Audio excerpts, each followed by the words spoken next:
सहनो भुनक्तु सह वीर्यं करवावहै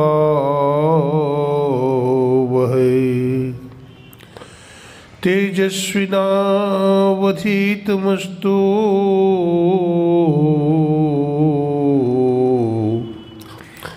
मा विद्विषावहै।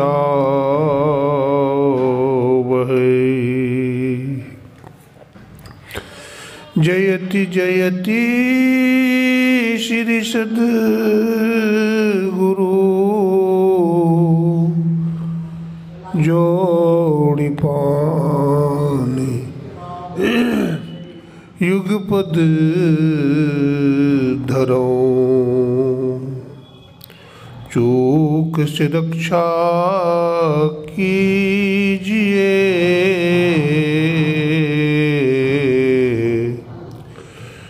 बार बार विनती करो बार बार विनती करो।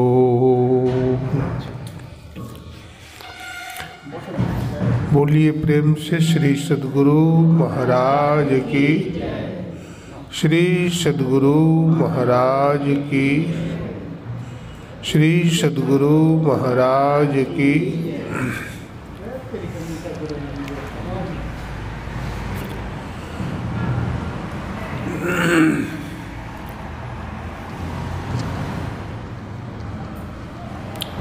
अव्यक्त रूप में अनंत श्री विभूषित परमाराध्य गुरुदेव के त्रैलोक पावन पाद पद्मों में कोटि कोटि नमन। गुरुदेव के मस्तिष्क स्वरूप ब्रह्मलीन पूज्यपाद महर्षि संत सभी परम जी महाराज, उनके हृदय स्वरूप पूज्यपाद ब्रह्मलीन महर्षि साई स्वामी जी महाराज तथा संतमत के वर्तमान आचार्य महर्षि हरनंदन परम जी महाराज के चरण कमलों में कोटि कोटि नमन, कोटि कोटि प्रणाम। हमारे परम आदरणीय परम श्रद्धेय गौरी शंकर बाबू, हमारे जगदीश बाबू और हमारे नीलरतन साहा जी,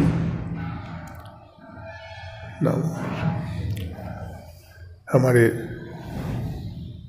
भक्त जी मिश्रा सराव जी, सत्संग प्रेमी सज्जनों, माताओं बहनों, सबको नमन है, सबको प्रणाम है।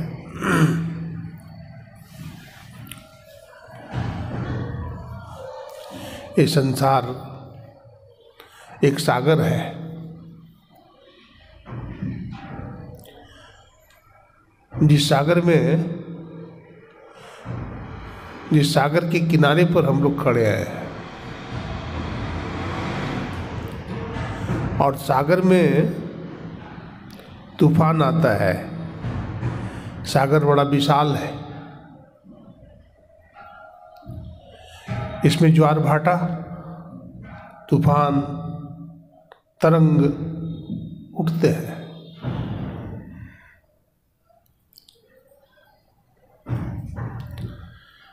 बिना नाव का, बिना जहाज का कोई सोचे समुद्र पार कर जाए तो संभव है? कदापि संभव नहीं होगा। तैर करके पार कर जाए, डूब जाएगा आदमी। तो भवसागर पार होने के लिए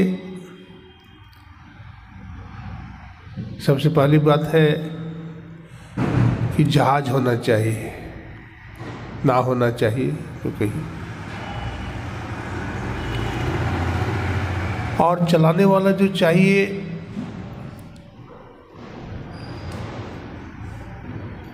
जिसको बोलते हैं कर्णधार। कर्णधार सद्गुरु दृढ़ नावा।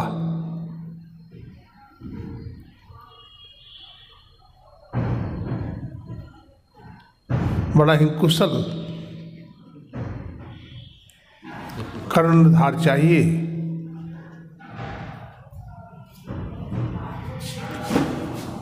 और परमात्मा की कृपा भी चाहिए। ये अनुकूल वायु है।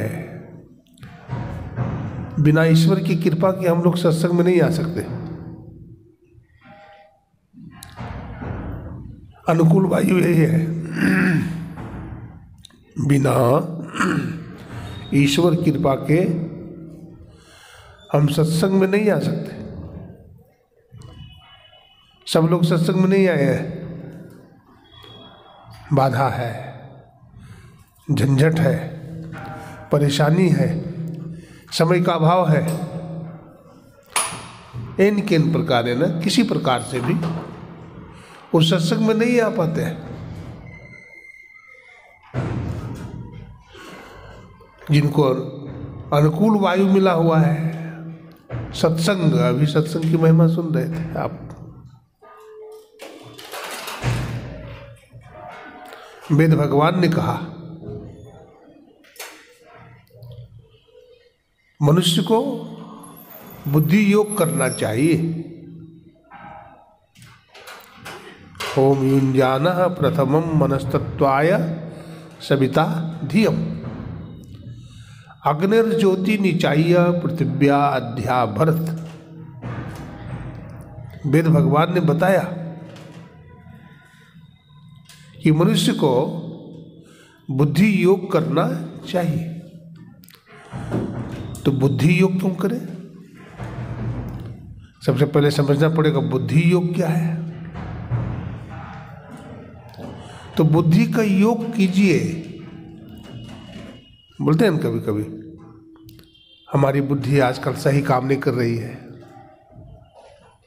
हमारी बुद्धि, हमारा मन खराब रहता है, हमारी बुद्धि ठिकाने में नहीं रहता है। इसलिए भगवान श्री कृष्ण भी कहते हैं योगी भव अर्जुन। गीता के 6 अध्याय में योग करने की प्रेरणा दी गई है। भगवान कृष्ण कहते हैं योगस्थ कुरु कर्माणि, योगस्थ होकर दुनिया का हर काम को करना चाहिए।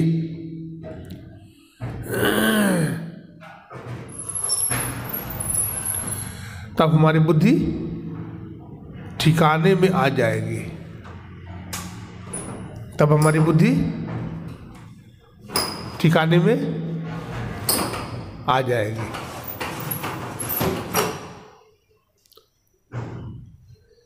सत्संग ही वो खुराक है और योग साधना ही वो खुराक है जिस खुराक के माध्यम से हमारी बिगड़ी हुई, हमारी विकृत बुद्धि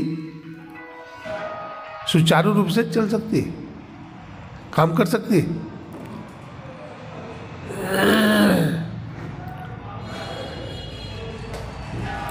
तो इसलिए कहा बुद्धि योग कीजिए, मतलब सत्संग कीजिए।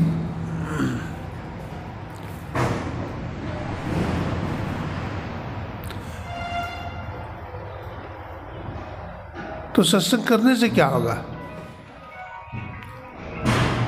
समय की बर्बादी होगी। एक व्यक्ति ने कहा कि बाबा सत्संग से तो समय की बर्बादी होगी। इतना देर अगर दुनिया का कुछ काम करेंगे तो कुछ पैसा कमा लेंगे, कुछ काम कर लेंगे, लेकिन सत्संग से तो समय की बर्बादी है।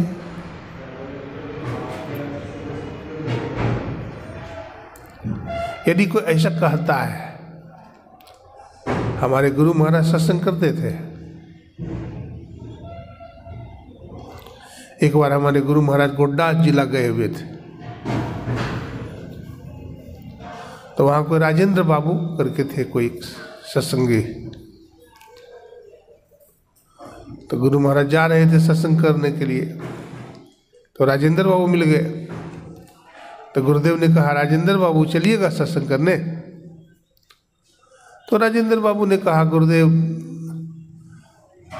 धनकटनी का समय, बहुत काम है, मैं तो नहीं जा सकता, हमें फुर्सत नहीं है। और सत्संग से भला मिलेगा भी क्या, जो अपना काम धंधा छोड़ करके सत्संग में जाऊं। गुरु महाराज ने कहा, राजेंद्र बाबू आप क्या बोलते हैं, सत्संग से क्या मिलेगा? आपको ये कहना चाहिए कि सत्संग करने से क्या नहीं मिलेगा।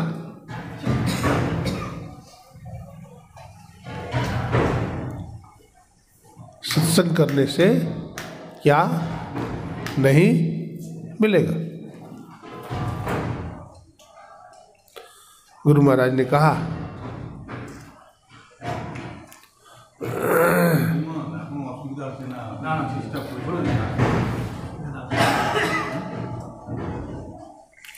गुरु महाराज ने कहा सत्संग करने से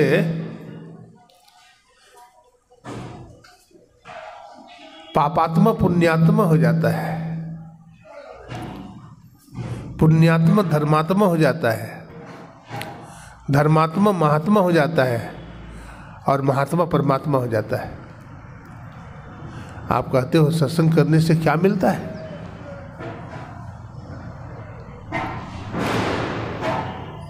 कहा बाबा मैं बहुत गरीब आदमी हूं।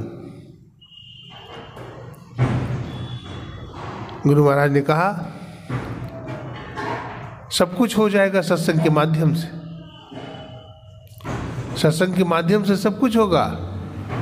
तुम सत्संग को तो पकड़ो पहले, फिर देखो क्या होता है। वो सत्संग में आने लगा, दीक्षा भी ले लिया, अपने बाल बच्चों को भी दीक्षा दिलवा दिया, खेती का काम चलता था घर में। धीरे धीरे धीरे धीरे जमीन खरीदना शुरू कर दिया। एक बार गुरु महाराज आए हुए थे, गुरु महाराज का दर्शन किया और चरणों में गिर करके कहता है, गुरुदेव आपने कहा था सत्संग से बड़ा लाभ होता है, हमको विश्वास नहीं होता था। हमारे घर में लोग दारू पीते थे, मांस खाते थे, लड़ाई झगड़ा करते थे, लेकिन आपके कहने से मैं सत्संगी बन गया, सत्संग करता हूँ। गुरुदेव अब हमारे घर की गरीबी दूर हो गई है, अब मैंने 40 बीघा जमीन खरीद लिया है, अपना घर बना लिया है और अपना कारखाना खोलने वाले हैं। ये आपकी कृपा है, ये सत्संग की महिमा है। श्री सद्गुरु महाराज की जय। तो सत्संग से सब कुछ सुधर जाता है। इसलिए वेद भगवान ने भी कहा कि बुद्धि योग कीजिए। विकृत बुद्धि सही हो जाएगी, सही ठिकाने में लग जाएगी। मानस योग कीजिए, यानी मानस जप कीजिए और मानस ध्यान कीजिए। ये मानस जप क्या है? हम लोगों का मन बिगड़ा हुआ है, हम लोगों का मन स्थिर नहीं है, मन बुद्धि ठिकाने में नहीं है, वो बार बार लक्ष्य से विहीन हो जाता है, भाग जाता है, वो दुनिया में जाना चाहता है। लेकिन जो साधक होता है वो अपने मन को गुरु युक्ति के माध्यम से बार बार अपने मन को खींच करके लक्ष्य में लगाता है, मानस जप करता है। लड़ाई होती है साधक और बाधक में, साधक और बाधक लड़ता है, साधक की विजय होती है, बाधक हार जाता है। लड़िए, अभ्यास कीजिए। हमारे गुरुदेव ने कहा, आओ वीरो मर्द बनो, अब जेल तुम्हें तजना होगा। है वीरो, मर्द बनो, यानी वीर बनो, बहादुर बनो और मन निग्रह के समर क्षेत्र में सन्मुख से डटना होगा। ये मन जो हमारा भाग रहा है संसार में, उसका निग्रह करिए, तभी आपकी बहादुरी है। ये संसार समर क्षेत्र है, ये रणभूमि है। इस रणभूमि में आप सफल हो जाएंगे यदि बहादुरी के साथ आप युद्ध करेंगे।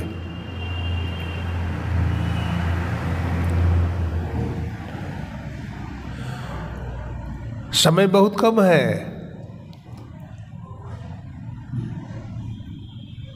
गाफिल होकर के बस सोइए। एक उपाय है, एक निशाना की तरफ भागिए आप। तो कौन सा निशाना है वो? पहले तो मंत्र का सहारा लेते हैं, गुरु मंत्र जप, गुरु ध्यान कर, गुरु सेव कर, अति प्रीति कर, और गुरु की आज्ञा मान प्यारे, कर सदा गुरु की कही। तो सबसे पहले एक मंत्र का सहारा लेते हैं। मंत्र को जपते जपते जपते जपते मंत्र सिद्ध होने लगता है। हमारा मन, हमारी बुद्धि पवित्र होने लगती है। हमारी आंख से अश्रु जल टपकने लगते हैं और गुरु का चमत्कार होने लगता है। तो मंत्र जपते जपते अपने इष्ट के रूप का फिर ध्यान करते हैं। तो इष्ट का रूप का जो ध्यान करते हैं, फिर जब छूट जाता है तो इष्ट के रूप का जो ध्यान करते हैं, तो इष्ट प्रसन्न होकर साधक के हृदय में प्रकट होते हैं।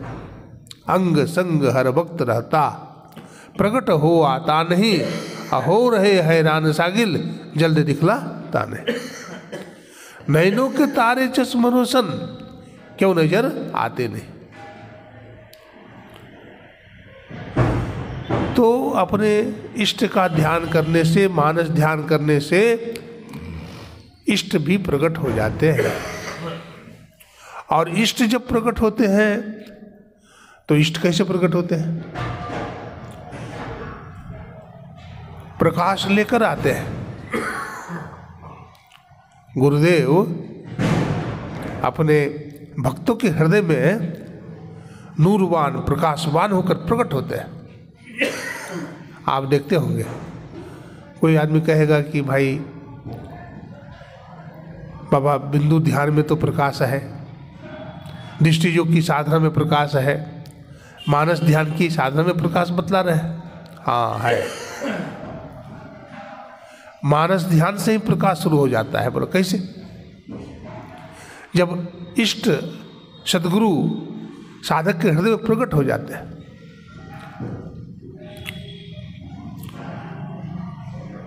आप देखिए, सूर्य भगवान पूरब में निकलते हैं। तो सूर्य भगवान पूरब में निकलते हैं, तो सूर्य भगवान निकलने के पहले सूर्य भगवान की जो किरण है, सूर्य भगवान की जो किरण है दिखलाई पड़ती है ना, सूर्य भगवान की किरण दिखाई पड़ती है। लेकिन पूर्व दिशा में लालिमा छा जाती है। ये लालिमा क्या बताता है? पूर्व दिशा में लालिमा छा जाती है, लालिमा क्या बताता है?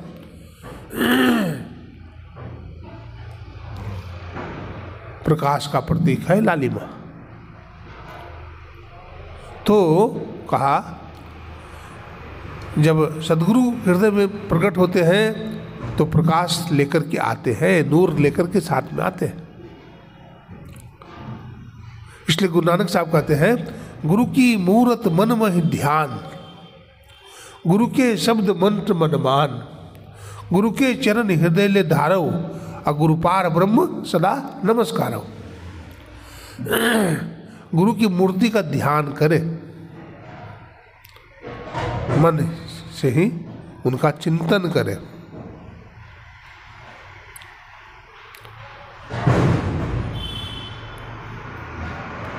गुरु के चरण कमल को हृदय में धारण कीजिए।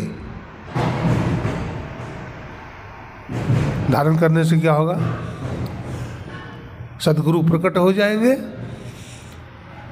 उनमें जो गुण है आप में आने लगेगा। देखिए, ध्यान करने से क्या होता है, जिनमें जो गुण है, जिनका ध्यान करते हैं, वो गुण आप में आने लगेगा। जैसे लोहा है, ठीक है, और चुंबक है।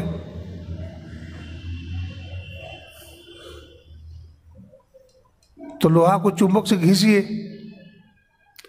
तो घिसते घिसते क्या होगा, चुंबक का जो गुण है वो लोहा में आने लगेगा। तो घिसना ही तो है। गुरु के मंत्र को जपना, गुरु के रूप का ध्यान करना, घिसना ही है। आप जैसे समझिए, एक चंदन का टुकड़ा ले लीजिए, ठीक है, और चंदन का टुकड़ा को एक बाल्टी में डाल दीजिए, रात भर रहने दीजिए। सुबह में देखेंगे कि चंदन का जो सुगंध है वो पानी में आ गया है। चंदन का सुगंध ही पानी में आ गया है। तो आप कहेंगे क्यों, कैसे आया? चंदन का संपर्क हुआ पानी के साथ और चंदन ने पानी को सुगंधित कर दिया। ठीक उसी प्रकार से सदगुरु का जो गुण है, उनका जो सुगंध है, साधक को पवित्र बना देगा। तो इसीलिए ध्यान करने को कहा गया है। और गुण आएंगे तो अवगुण रहेगा।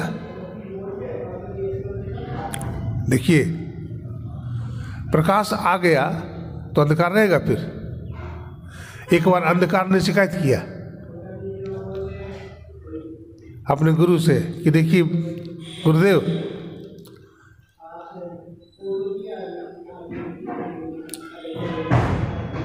हमारा ये पीछा करता है।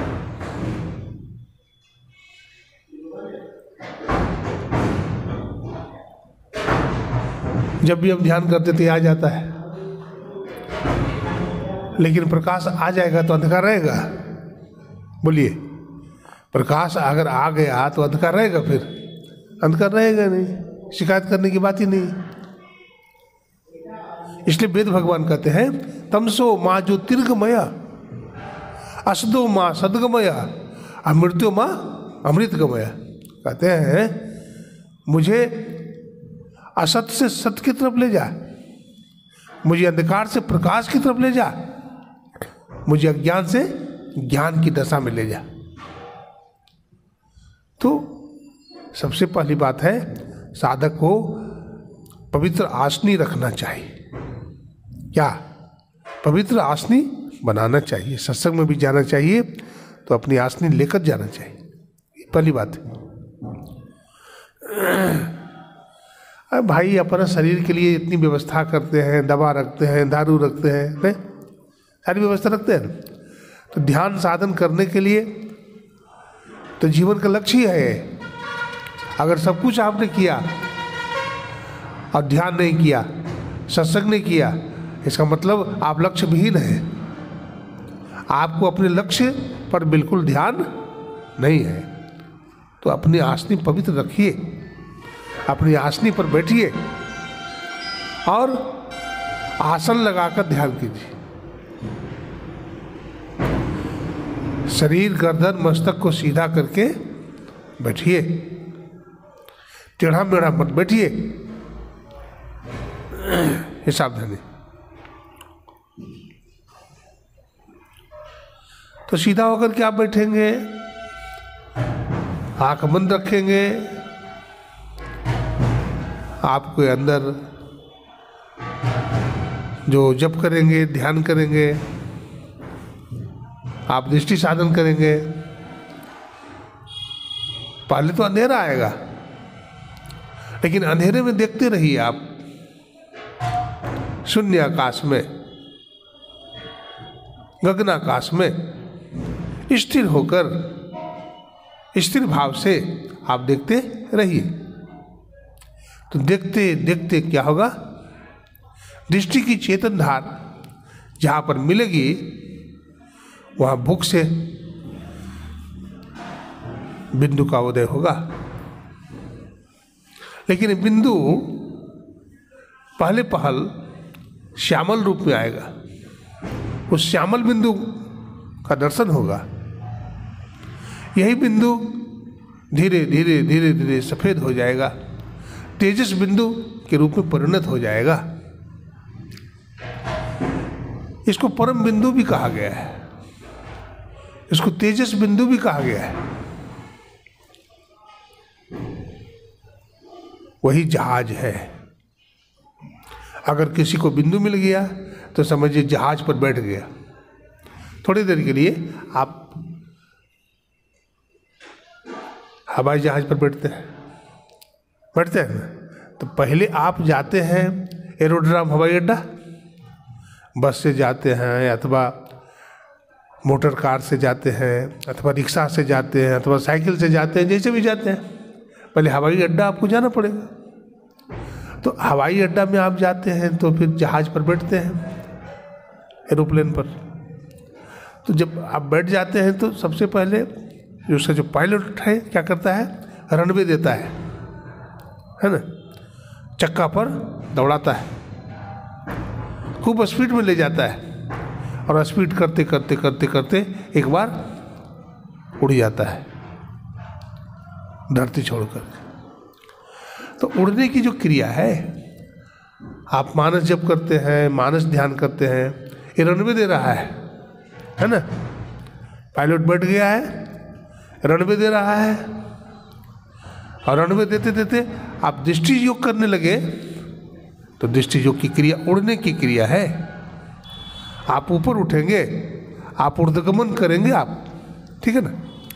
इसको दृष्टि साधन कहते हैं, इसको दृष्टि योग कहते हैं। दृष्टि का मतलब देखना होता है। दृष्टि का मतलब क्या होता है, देखना। योग का मतलब जोड़ना होता है।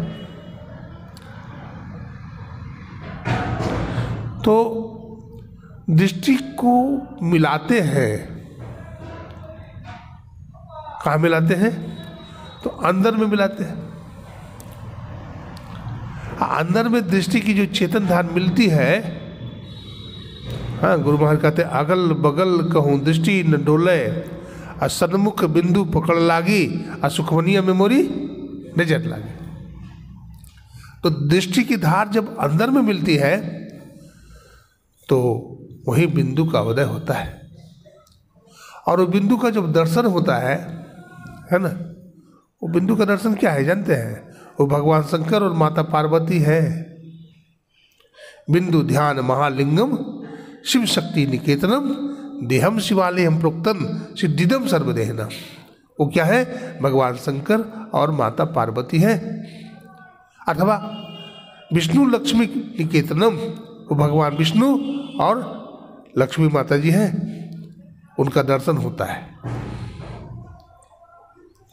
बिंदु के माध्यम से।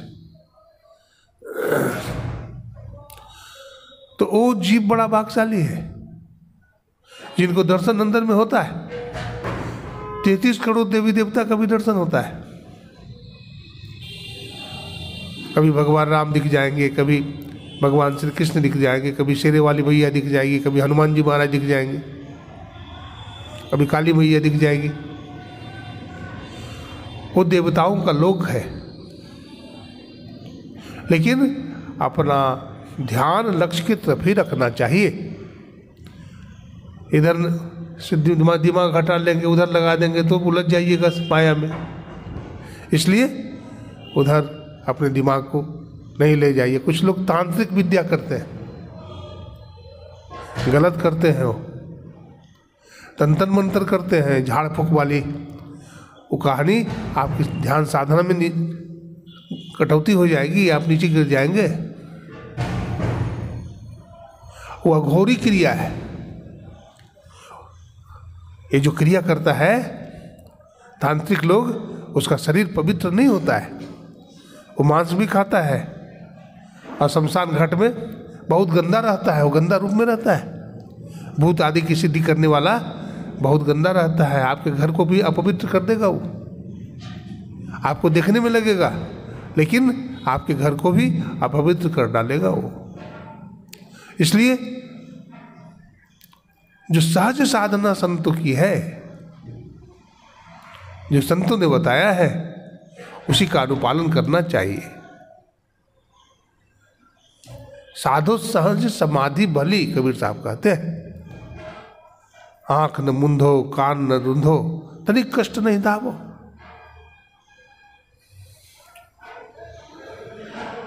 तो सहज भाव में ध्यान करने के लिए भगवान श्री कृष्ण भी बताते हैं। सम आसन आसीना, उद्धव जी से कहते हैं, हे उद्धव, शरीर गर्दन मस्तक को सीधा करके बैठना चाहिए, समतल भूमि पर आसन लगाना चाहिए और अपने मन को मंत्र के जप में लगाना चाहिए, अपने इष्ट के रूप में लगाना चाहिए, बिंदु में लगाना चाहिए।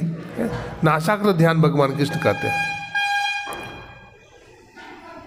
भगवान बुद्ध उसी को शून्य ध्यान बताया। हरिद्वार में झाड़ी में एक बार ध्यान अभ्यास चल रहा था, तो बहुत सारा साधक आया हुआ था। एक साधक महाराष्ट्र से आया हुआ था, बहुत अच्छा साधक था, एक आसन से 4-4 घंटे बैठ जाता था। देखिए, बिंदु का दर्शन अगर हो रहा है किसी को तो ऐसे नहीं होगा। आप मान लीजिए पानी में आप अपना चेहरा देखना चाहते हैं, ठीक है, अब पानी में मिट्टी घुली हुई है, आप देखिएगा पानी में अगर मिट्टी घुली हुई है तो आपको अपना चेहरा दिखाई पड़ेगा क्या? आप नहीं देखेंगे। तो आप क्या करेंगे? पानी में जो मिट्टी घुली हुई है उसको छानना पड़ेगा। आप छान लिए, लेकिन फिर भी पानी गतिशील है, पानी चल रहा है, तो उसमें चेहरा देख लीजिएगा तो भी नहीं दिखेगा। तो उसका मिट्टी भी छानिए और पानी को स्थिर कीजिए, फिर आप देखिएगा तो आपका चेहरा पानी में दिख जाएगा। तो मिट्टी को छानना क्या है, अब पानी को स्थिर करना क्या है? हमारे भीतर ये गंदगी है, काम क्रोध लोभ मोह मद मत्सर रूपी मिट्टी है, ये जमी हुई है, जिसके कारण अपने स्वरूप का ज्ञान नहीं होता है, अपना चेहरा वास्तविक चेहरा जो है वो दिखता नहीं है। इसलिए संत महात्मा कहते हैं ये मल दोष है, इंद्रियां चंचल है। हम आंख के द्वारा इंद्रियों के माध्यम से ईश्वर को देखना चाहते हैं। गुरु महाराज लिखते हैं, प्रभु तो ही कैसे देखन पाऊं, तन इंद्रिय संग माया देखूं, इनमें रहूं माया लिपटाऊं। प्रभु तो ही कैसे देखन पाऊं, करऊं कृपा इन संग छुड़ावो, जड़ प्रकृति कर पारह जाऊं। प्रभु तो ही कैसे देखन पाऊं। हे प्रभु, आपका दर्शन हम कैसे करेंगे? सब जगह माया है, सब जगह विकार है, कहाँ जाए भाई? कहीं जाने की जरूरत नहीं है आपको, आप अपने भीतर में हैं, आप अपने अंदर में हैं, आपको कहीं भी जाने की जरूरत नहीं है। न जंगल जाना है, न कहीं और जाना है, न घर छोड़ना है, न बार छोड़ना है। आपको गंभीर बनना है, आपको साधक बनना है और अपने घर में ही आपको ध्यान करना है, अभ्यास करना है। अभ्यास बढ़ाइए, साधना कीजिए, आपको सफलता मिलेगी। तो क्या सुन रहे थे? वो साधक जो था महाराष्ट्र का, वो 4-4 घंटे एक ही आसन से बैठता था।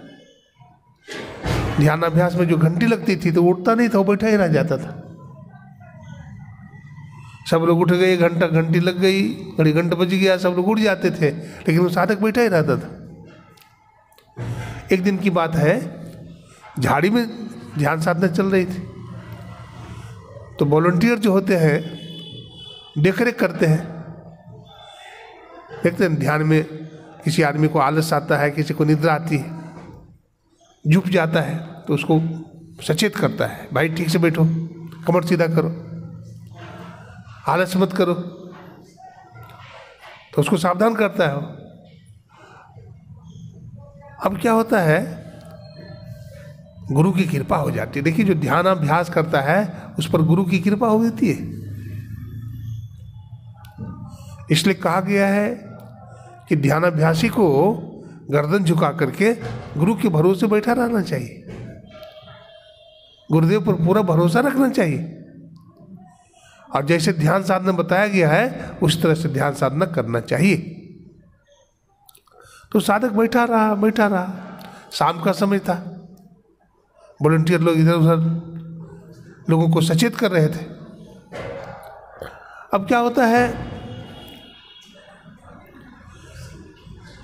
उसका ध्यान स्थिर हो गया, अंदर में उसको बिंदु का दर्शन हुआ। बिंदु चमकी आवे, अपंच रंग उगी आवे। बिंदु चमक गया और 5 किस्म का प्रकाश हुआ अंदर में। अब प्रकाश जगमग जगमग जो होने लगा तो आंख उसकी खुल गई, भागने लगा। और साधक ने कहा, भाई आप लोग टॉर्च चलाते हो क्या? बोला, भाई मैंने टॉर्च नहीं जलाया है। बोला, नहीं तूने टॉर्च जलाया है, मैं ध्यान में बैठा था, तूने टॉर्च जलाया है, बहुत पावर वाला टॉर्च जलाया है। बोला, नहीं महाराज जी, मैंने टॉर्च नहीं जलाई। आप बैठिए, आप विश्वास कीजिए। वो फिर ध्यान में बैठ गया, फिर प्रकाश दिखाई पड़ा, फिर उठ के भागने लगा। बोला, देखो मजाक करते हो क्या? बोला, नहीं मैंने नहीं जलाया। तो साधक समझ गया ये भीतर का प्रकाश है। ये क्या है? अपने ही भीतर का प्रकाश है। लेकिन ये तभी संभव है जब एक आसन से आप अधिक देर तक बैठिए। आप मान लीजिए, एक उदाहरण से समझिए, आप मान लीजिए दही बनाते हैं, ठीक है, तो दूध को क्या करते हैं? पहले गर्म करते हैं, नहीं, दूध को पहले गर्म करते हैं और उसमें फिर जोरन डालते हैं। दही जोरन डालने के बाद छोड़ देते हैं। अगर जोरन डालने के बाद हिलते रहेगा दूध तो दही नहीं बनेगा, बनेगा? हिलते डुलते रहेगा तो दही बनेगी। इसलिए स्थिर रखना जरूरी है। ये जोरन क्या है? संत सदगुरु ने जोरन दिया, मंत्र दीक्षा दिया और कहा तन को स्थिर करो, है, आसन को स्थिर करो, इंद्रियों को संभालो, सूरत को संभालो। कहा ना, सूरत संभालो, अधर चढ़ाओ और झिलमिल ज्योत जगाओ रे। संत पलटू साहब कहते हैं, संभार सखी सूरती फूटे न गगरी। सूरत को संभालिए। राधा स्वामी जी महाराज कहते हैं, मेरी सूरत सुहागनी जागरी, क्या तू सोबत मोह नींद में, उठ के भजनिया में लागरी।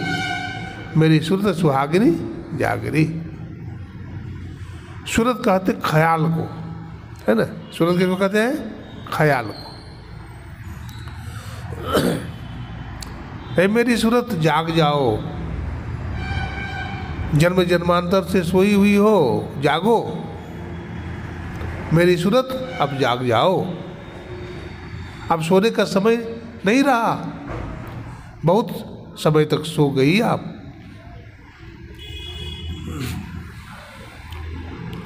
जो सोता है वो खोता है, जो जागता है वो पाता है। इसलिए जागो। तो एक आसन से साधक को अधिक देर तक बैठना चाहिए। आज उसी का पाठ्य हुआ है, मानस योग, मानस जप, मानस ध्यान और अग्नि योग, ज्योति योग, जिसको दृष्टि योग कहते हैं। अगर ये तीनों साधना को पर प्रकाश नहीं डाला जाए, केवल सत्संग सत्संग कहा जाए, ये बाहरी चीज है। धर्म कथा बाहर सत्संगा, अंतर सत्संग ध्यान अभंगा। धर्म कथा, इस धर्म कथा है, ये बाहरी चीज है, इससे पूर्ण कल्याण होने वाला नहीं है। हाँ, सुनेंगे। गोस्वामी तुलसीदास जी कहते हैं, सुनी समझहि जन मुदित मन, मज्जहि अति अनुराग, लहहि चारि फल अछत तनु, साधु समाज परियाग। सत्संग में आकर के सत्संग की बात को बढ़िया से सुनिए, और केवल सुनिए नहीं, सुन करके उसको समझने का कोशिश कीजिए। मज्जहि अति अनुराग, अनुराग कीजिए, प्रेम कीजिए सत्संग से। जैसे अपने धन दौलत से कितना प्रेम करते हैं, अपना बिजनेस व्यापार से कितना प्रेम करते हैं, अपना बेटा बेटी से कितना प्रेम करते हैं, उसी तरह से सत्संग से प्रेम कीजिए। हमारे आदरणीय गौरी शंकर बाबू बता रहे थे, अपना काम भी कीजिए। हम लोग दूसरे का काम करते रहते हैं, ये बिजनेस करते हैं, व्यापार करते हैं, खेती करते हैं, डॉक्टरी करते हैं, कुछ भी करते हैं, तो ये अपना काम नहीं करते हैं।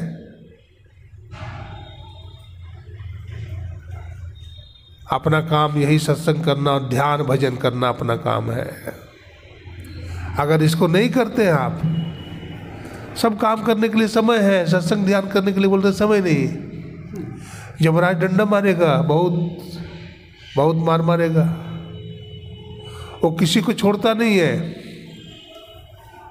यमराज से भूल होती है, गलती होती है, किसी को छोड़ेगा वो। एक आदमी की दोस्ती हो गई यमराज के साथ, ठीक है, यमराज के साथ दोस्ती हो गई, अब बहुत दोस्ती हो गई।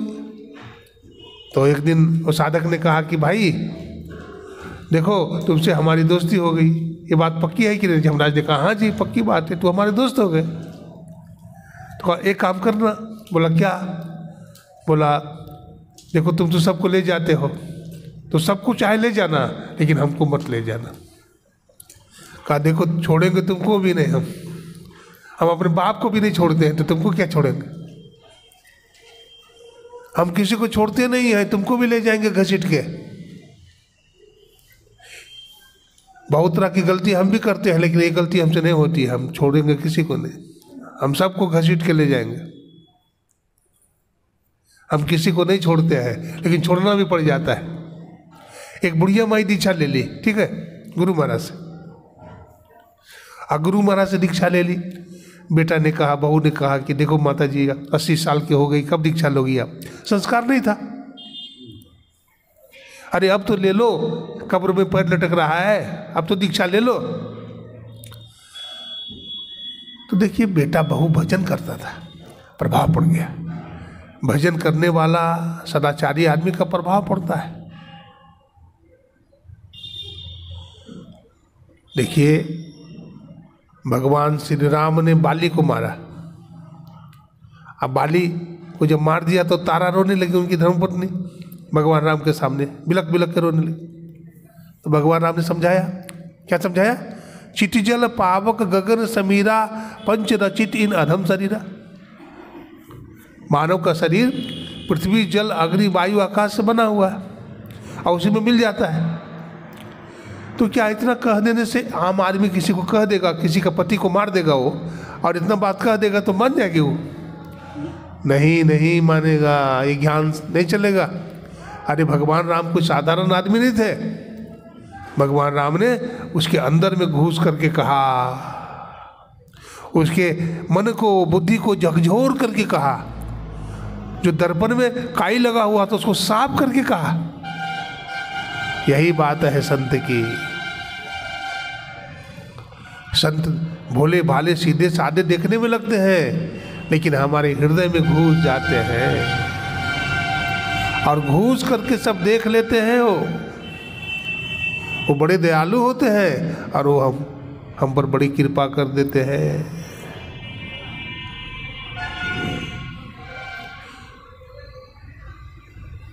सदगुरु के समान कोई दाता है और सदगुरु के समान कोई उदार है? भजो हो मन गुरु उदार भव अपार तारना। सदगुरु बड़े उदार है, बड़े दयालु है, बड़े कृपालु है। उनके समान दयालु और कृपालु कौन हो सकता है? तो बुढ़िया माई ने गुरु महाराज से दीक्षा ले ली और जप उप करने लगी, ध्यान करने लगी। अब बुढ़िया का उम्र बीत गया, अब जाने का समय आ गया। तो बुढ़िया माई ध्यान करते करते आलस आ गया। बुढ़िया माई मसनद पर सिर रख करके सो गई और स्वप्न देखने लगी। क्या स्वप्न देखती है? कि यमराज आया है भैंसा पर चढ़ करके, हाथ में कटार है, बड़ी बड़ी दांत है, बड़ी बड़ी आंख है, विकराल रूप है। अब यमराज दौड़ा आ रहा है, बुढ़िया भागी जा रही है, हाँफ रही है बुढ़िया। बुढ़िया बोलती है, हे गुरु महाराज, यमराज हमको पकड़ लेगा। इतने में बाल पकड़ लिया यमराज, बुढ़िया का बाल पकड़ के घसीटने लगा। अब बुढ़िया मैं कह, गुरुदेव बचाइए। गुरु महाराज ने लाठी फेंक करके मारा और यमराज छोड़ करके भाग गया। श्री सतगुरु महाराज की जय। सतगुरु सतगुरु निधि पुकारत, अछीजत पाप समूह है। सतगुरु रूप ही में धारत, अकाम क्रोध मद लोभ दहे। सतगुरु को आप पुकारिए न, यमराज भी भाग जाता है। काम क्रोध लोभ मोह ये सब भाग जाते हैं, घटने लगता है। आप भजन करके देखिए। गोस्वामी जी लिखते हैं, जहां काम तहां राम नहीं, जहां राम नहीं काम। देखिए, जहां प्रकाश है वहां अंधकार रहेगा? नहीं रहेगा। जहां भी प्रकाश रहेगा वहां अंधकार नहीं रह सकता है। जहां ज्ञान हो गया अज्ञान को भागना पड़ेगा। इसलिए जरूरत है एक आसन से हम ज्यादा देर तक बैठे, अपने कर्म को खराब ना करें, अपने मन को, अपने जीवन को संस्कारी बनाइए। अपने बच्चों में भी संस्कार दीजिए। आप भी सत्संग सुनिए, अपने बच्चों को भी सत्संग में लाइए। ये कोई सामान्य चीज नहीं है, ऐसा नहीं है। यही आपका भाग्य बन रहा है। रील है, रील देखते हैं, सिनेमा में देखते हैं। सिनेमा में कुछ नहीं है, पीछे में प्रोजेक्टर का कमाल है, फोकस देता है, पर्दा साफ है, नीट एंड क्लीन है, लेकिन प्रोजेक्टर का कमाल है। बहुत तरह का रूप रंग दिखते हैं आप, है कुछ नहीं।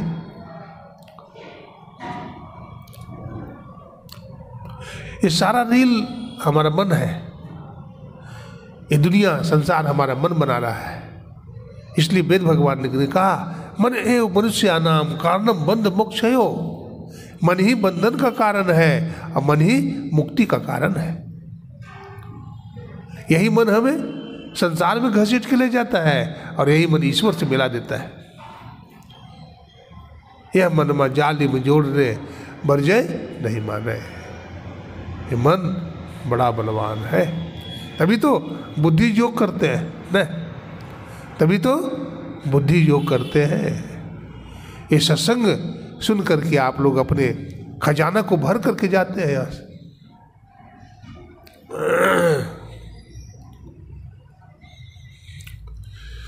एक घर में एक बूढ़ी माता थी।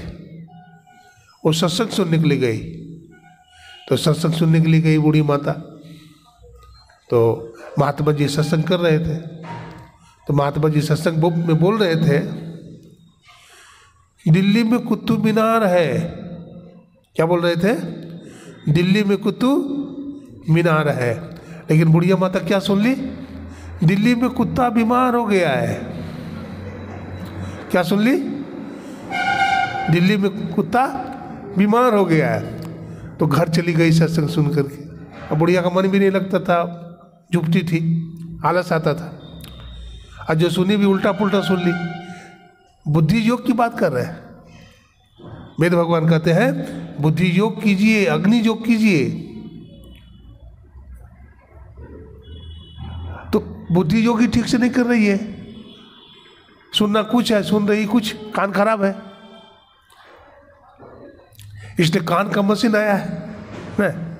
कान का एक एमएससी का स्टूडेंट ने हमसे पूछ दिया, भाई पढ़ा लिखा लड़का है, साइंस का विद्यार्थी है, वो जानते क्या बोलता है सत्संग में ही, बाबा एक बात हमको बता दीजिए कि भगवान ने जो बनाया, ये भगवान ने कान जो बनाया है बाबा, जिसे हम सुनते हैं। बोला हाँ जी। तो कान का छेद बनाता, ये ऊपर में कनखोल्ला क्यों बना दिया? ये अच्छा नहीं लगता देखने में बाबा, ये कनखोल्ला क्यों बना दिया? अब देखिए कोई तर्क है, लेकिन हम भी गुरु महाराज का स्मरण किए तो गुरु महाराज ने हमको भी बुद्धि दे दिया। मैंने कहा देखो जी, ईश्वर को पता है कि तुम्हारी आंख एक दिन खराब हो जाएगी, तो चश्मा जो टंगेगी खुट्टी बना दिया भगवान ने, ये कनखोल्ला, तो चुप हो गया। ये कनखोल्ला जो बना दिया ये खुट्टी है, कुछ बोला ही नहीं, चुप हो गया। जवाब सटीक मिल गया, समाधान हो गया। तो सुनने का जो वो लड़का ठीक ही बोला, वो भी लड़का गलत नहीं पूछा कि बाबा कान में जो छेद है उसे ना सुनता है, ये कनखोल्ला क्यों बनाया? ईश्वर को सब पता है। ईश्वर हमारे शरीर में वही सब चीज दिया है जो बहुत जरूरी है। देखिए भगवान ईश्वर बहुत दयालु है। आप कहेंगे कैसे? देखिए पानी, माता के गर्भ में बच्चा रहता है ना, माँ के गर्भ में बच्चा रहता है, और सबसे जीवन का मौलिक आवश्यकता क्या है? क्या है? भोजन। भोजन के बिना आदमी बचेगा? नहीं बचेगा। तो भोजन जरूरी है, लेकिन भोजन से भी ज्यादा जरूरी क्या है? पानी, जल। नहीं, भोजन के बिना तो हम लोग 8 दिन भी बच सकते हैं, 7 दिन 8 दिन बच सकते हैं, लेकिन जल के बिना हम लोग 1 दिन 2 दिन भी नहीं बच सकते। तो देखिए भोजन से सस्ता पानी को बनाया भगवान ने, जो ज्यादा जरूरी है उसको ज्यादा सस्ता बनाया। और जल से भी ज्यादा जरूरी क्या है? वायु। तो वायु को और सस्ता बना दिया। नहीं, वायु को और सस्ता, चाहे जितना ऑक्सीजन ले लो आप वायुमंडल से। तो परमात्मा कितने दयालु है, इसलिए वो बड़ा उदार है। परमात्मा वो बड़ा दयालु है, बड़ा कृपालु है। भजो मन गुरु उदार भव अपारता,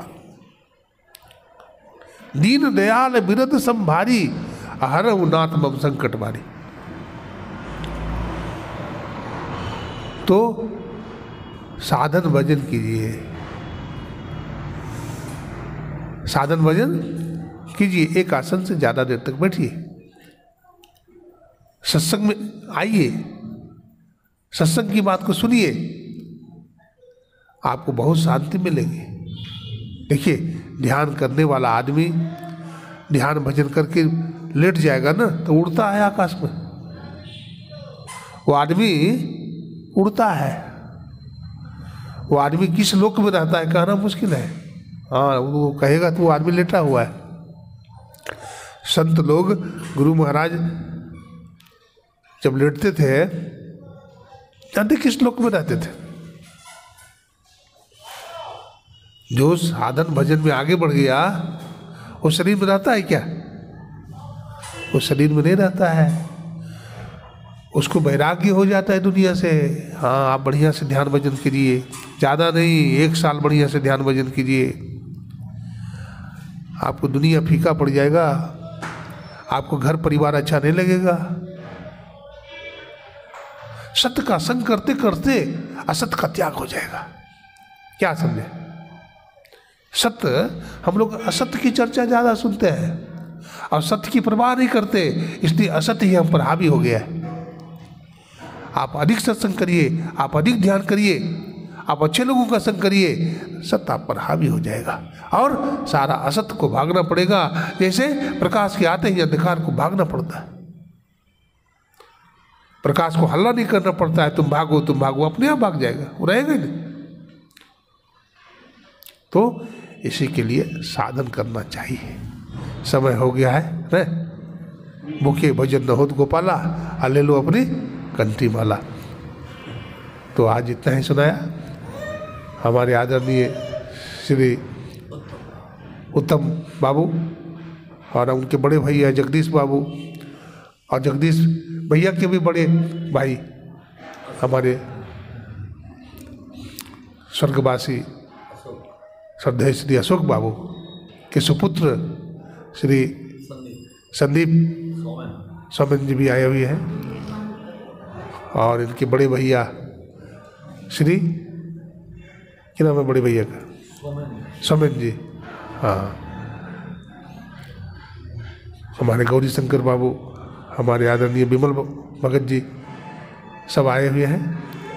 हमारे साहु जी किशन साहु,